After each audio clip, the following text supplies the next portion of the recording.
सुनसान रात।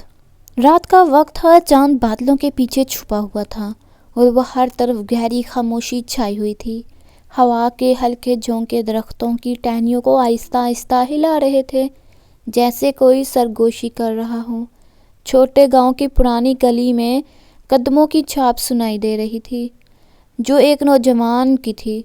इसके कंधे पर एक बहुत सीधा थैला था और वो एक अजनबी की तरह गांव में घूम रहा था। ये नौजवान आदिल एक मुसाफिर था जो अपनी मंजिल खो चुका था। गांव के लोग अपने घरों में दबके हुए थे, जैसे किसी अनजानी बात से खौफज़दा हों। आदिल ने सोचा कि किसी से रास्ता पूछे, लेकिन कोई नज़र नहीं आया। अचानक दूर से एक चिराग की मध्यम रोशनी नज़र आई और वो इस रोशनी की जानिब बढ़ा। चिराग एक छोटे से कच्चे मकान में जल रहा था। आदिल ने दरवाज़ा खटखटाया। चंद लम्हों बाद दरवाज़ा चिड़चिड़ाहट के साथ खुला। एक बूढ़ी औरत दरवाजे पर खड़ी थी। इसके चेहरे पर अजीब सा सुकून था, लेकिन आंखों में कोई छुपी हुई कहानी थी। आदिल ने औरत से कहा, माँ जी, मैं रास्ता भटक गया हूँ, क्या आप मुझे कुछ देर के लिए पनाह दे सकती हैं? बूढ़ी औरत ने खामोशी से सर हिलाया और आदिल को अंदर आने दिया। अंदर एक छोटा सा कमरा था, जिसमें सिर्फ एक छोटी चारपाई और एक दीवार गिर आईना था। आदिल थकन से चूर होकर चारपाई पर बैठ गया।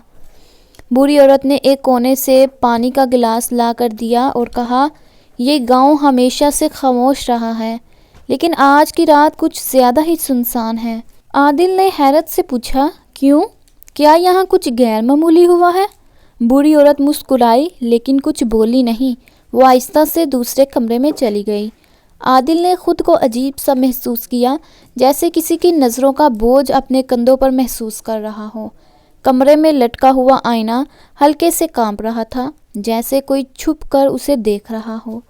आदिल ने करीब जाकर आईने में झांका। अचानक आईने में एक साया नमूदार हुआ। वो साया आदिल का नहीं था। आदिल ने पलटकर पीछे देखा, लेकिन कमरे में कोई नहीं था। दरवाज़ा हवा के झोंके से बंद हो गया। बूढ़ी औरत की आवाज़ दूर से सुनाई दी, कभी किसी सुनसान जगह पर मत रुको, ख़ास तौर पर उस गांव में। यहाँ की रातें जिंदा नहीं होती। आदिल ने दरवाज़ा खोलने की कोशिश की, लेकिन वो बंद था।